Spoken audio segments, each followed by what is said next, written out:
Hey guys, it's Skylar May here. So, we'll be doing a read aloud of one of my top favorite books. I'm just a kid with an IEP. So, we'll be doing a read aloud of this book, and it's by Jordan Toma. So, we're gonna have fun. So, chapter 1. Chapter 1. Confusion and medication. Starting the story is so hard writing. This book brings me back to when I was in school. When I was asked to write a paper or had an essay question or on a test, I held the pencil between my fingers. What I wanted to say was in my head, but I just couldn't put it on paper. If I didn't manage to connect my brain to my fingers, the words I had written never seemed to make sense. The way they did inside my head, I couldn't tell if it was just me or everyone had this problem. Nothing in school was clear to me. The information wasn't clear. Ability to transfer my thoughts onto paper wasn't clear. My understanding of the letters of the alphabet wasn't even clear. I was just a kid with an individualized education plan, or IEP for short. That's all I knew. In 6th grade, I had experienced my first anxiety attack. When the school bus pulled up to my stop one morning, this continued to happen every morning when the school bus arrived to pick me up and take me to school. I saw the yellow bus coming around the corner with its flashing lights, and my heart would start beating like the grand finale during 4th of July fireworks. I froze, my heart dropped, and I gripped the seat of my parents' car as hard as I could. My sister and brother jumped down and held on for dear life. My dad screamed, "Jordan, you have to go to school." I would start crying and force him to turn back around and go back down the street. It was like I could breathe again as soon as he turned the car back towards home. I was scared to go to school because something didn't feel right. My body was telling me something. What? Why? What was I so scared of? I used to ask myself that. I tried to make sense of my fears, but I could never really pinpoint it. I was young. I really didn't know what I was going through, but I sure didn't like it. I had great parents, though, and they would do anything to help me. I mean, anything. My mother is a fighter. While she didn't fully understand it, she knew what was going on with me. She took me to every single top psychiatrist in New Jersey, New York, Connecticut. Each doctor had a different approach. Sometimes they would help keep me in the waiting room. Parents didn't to talk first. 30 minutes later, they'd bring me into the office as if they weren't just talking about me. They must have not thought I was too smart after all. I thought some offices had toys, some weird questions, and some just stared at me when left. And when I got home, there were always different pills for me to take. There were new shapes, different colors, and had different effects. Every time I took one, I felt a little different. One pill knocked me unconscious. It was unreal. I would take it, and before I knew it, I was waking up. I felt like a lab rat. They gave me the pills, and it was as if everyone in my life was observing me. My teachers reported their observations on how I was acting to my parents. After every doctor's visit, I'd always felt like my parents acted differently towards me and looked at me differently. Then there were new parenting techniques that they tried. Man, I got sick of all of that. Pills every morning. One morning, I decided to do an experiment on myself. When my mom gave me my pill, as usual, put it under my tongue, spit it out as I walked to the car. I felt better than ever. I was still having a difficult time learning it, but I felt good inside. The teachers started parents they could see a difference in the new medicine I was on. Little did anyone know I had been medicated in 2 weeks.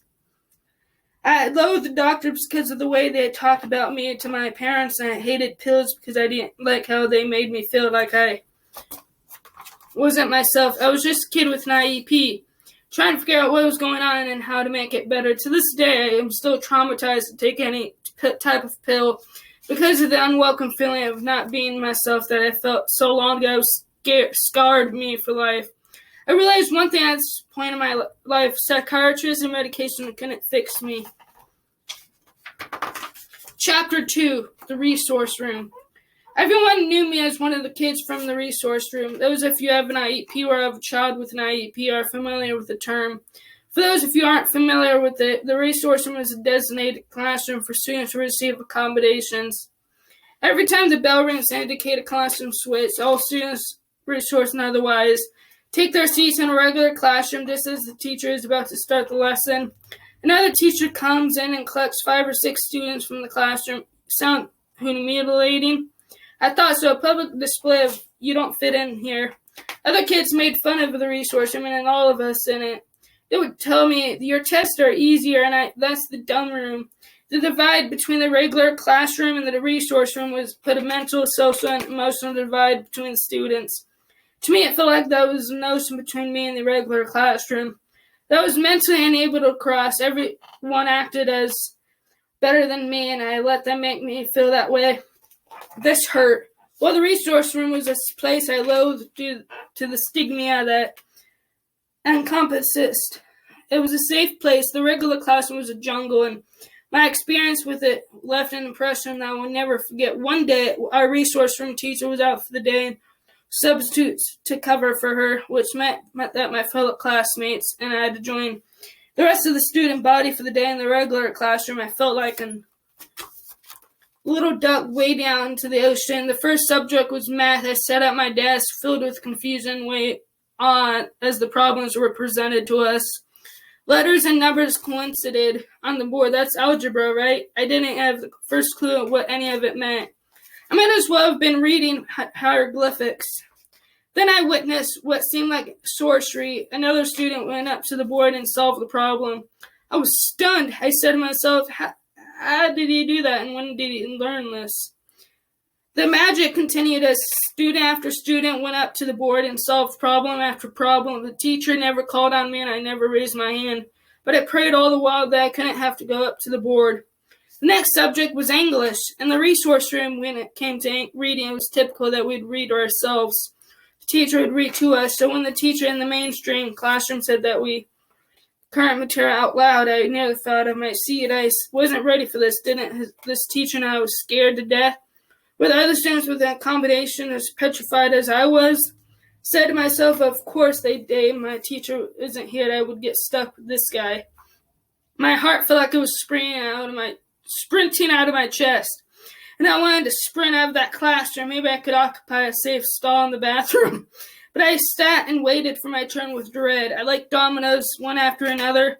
Each student picked up where the previous one had left off. I counted the people ahead of me to project where I would have to pick up the reading. I scanned the paragraph to see if there were any hard words that I couldn't pronounce. I only had a few more people ahead of me, and I couldn't say the first word in my assigned section. I leaned over and asked the person next to me, how do you say this word? They told me that they shook their head in disbelief. Before I knew I was next, the teacher called my name. I opened my mouth as began. Off the bat, mispronounced the first word. The girl next to me corrected me as I continued my attempt to read. I mixed up Brown and Barrow. The know-it-all girl next to me was relentless. She corrected me again and again. People laughed and shook their heads. It felt like one of those nightmares when the room goes dark and everyone in the background turns into jokers and clowns, and they all laughed ferociously. I couldn't wait to be done with that paragraph. I felt like I was stumbling over these words for 10 years. But it was only a minute or so. This experience shattered me. I was eaten alive, drunk that day, and from there on out, I prayed my resource room teacher would never leave us without a substitute again.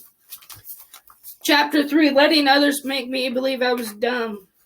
In parentheses, big mistake. That same year, I had a class where the teacher had a brilliant method for test preparation and review. The game was set up like the game show Jeopardy, and which is kind of what my teacher, Mr. Tiny, does at school, but he does that for like job applications and stuff. You have to get ready for a test, or that's what we do for a test. It's fun. All the material from the last few weeks. So how do you think this teacher picked teams? In the most degrading way possible. How else? The teacher lined us all up against the chalkboard and picked 4 team captains. The captains then picked team members from the rest of the class, but one by one. I dreaded this experience because it was always the same. The last 4 picks came down to the 4 remaining resource room students. I remember being one of the last 2 picked, and I said to myself, I am the dumbest or second dumbest one in this class. No one no one wants me on their team. I can still recall the painful expression on my resource room teacher's face as each of her students sat anxiously waiting to be picked for a team. This was just another jab at my confidence. I let these students and this teacher manifest an image of me that was dumb, someone who was perpetually picked last. I revered that those students who were team captains and who were chosen first. I imagine what it must feel like to be smart, full of confidence. At this point in my life, being picked last from the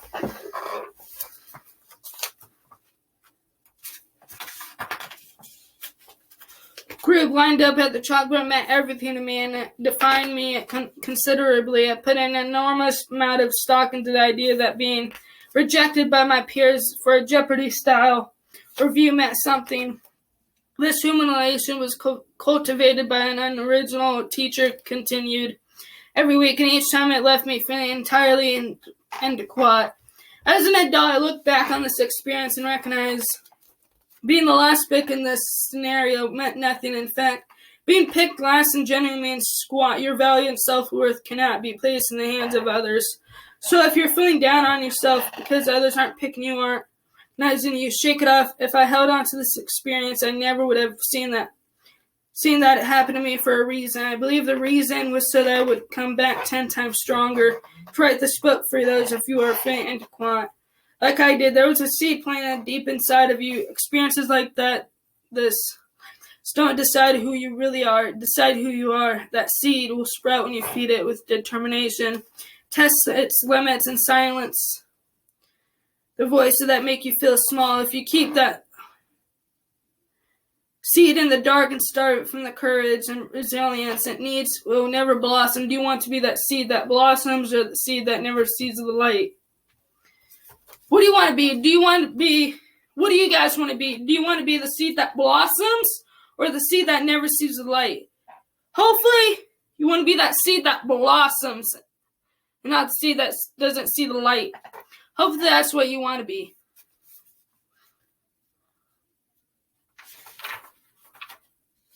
Ready? Let's go. Chapter 4, the transition. It was always my dad's dream for my brother and I to go to private school, where he went to school. However, they didn't just take anyone. My dad told me I would have to take an entrance test to determine whether I would get in or not. He looked worried. He looked more worried than I did, and I was very worried. The entry test was a typical essay setup. There were 3 possible questions you could get. Say they provided us with the possible essay questions, but for the exam, but it was still unknown which question would have to answer on test day. The night before the big test, my dad called me downstairs to help me see question. He said, if you get this question, why don't you want prep school? Worried about how you want to get in great education. It's no problem I couldn't spell education. I sat at our kitchen table writing and rewriting the word education over and over again in hopes of writing and rewriting the word educate. Again the next morning, my dad was quizzing me on how to spell education. Off we went to take the test. Man, I was anxious. My dad, my brother, and I, good luck, and headed into the building with the fear that I was about to let him down. As I sat there waiting, gripping my pencil with force in a sweaty palm, I looked around at all the other kids. I said to myself, wow, these kids look really smart. They all had glasses on, they were dressed nicely, and I felt as if I was stuck out like a sore thumb. I was certain my IEP's tattoo was showing. They all looked self-assured and prepared to this essay. I wish I were able to look at that calm and confident. So I were able to feel that calm. If those teachers only knew what was going on in my brain, they would have failed me on the spot. Lo and behold, my essay question was, what do you want to go to prep? This is the question I prepared for. I did not know if it was the nerves on my brain, but I forgot how to spell education. I was thinking, are kidding me, Jordan? The one word you need for this essay, the basis of the question, you can't remember how to spell it? My brain failed me again. One of the hardest things in the world for me is writing, so being tasked with this essay was nothing sort of difficult on top of it. The essay needed to be handwritten. Generally, my handwriting is so horrific that I don't even know what I'm writing. So there I am. I don't even know how to spell education. I have a horrible handwriting. I began to write anyway. So many great thoughts swirling through my mind, but they weren't translated onto paper. I really didn't want to get into this school. I wanted to make my father proud, and I figured I really could use a good education. I kept getting tripped up on the proper use of then, and your, and where to put the comma. But at that point, I was completely overwhelmed by my inability to translate my thoughts, spell, or write legibility. Then I just told myself, thank God my handwriting is so bad they won't be able to tell I couldn't spell one word correctly on this entire essay. Stood up, and handed in my test. I was the first one done, and I couldn't tell if that was a good or bad sign. Weeks later, a letter arrived from this prep school. To my complete surprise, I was accepted. I am clueless as how I can tell you this. It wasn't because of my stellar essay.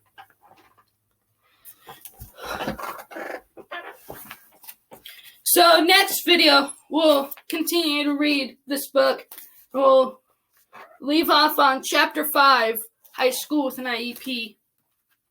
So see you next time. Bye.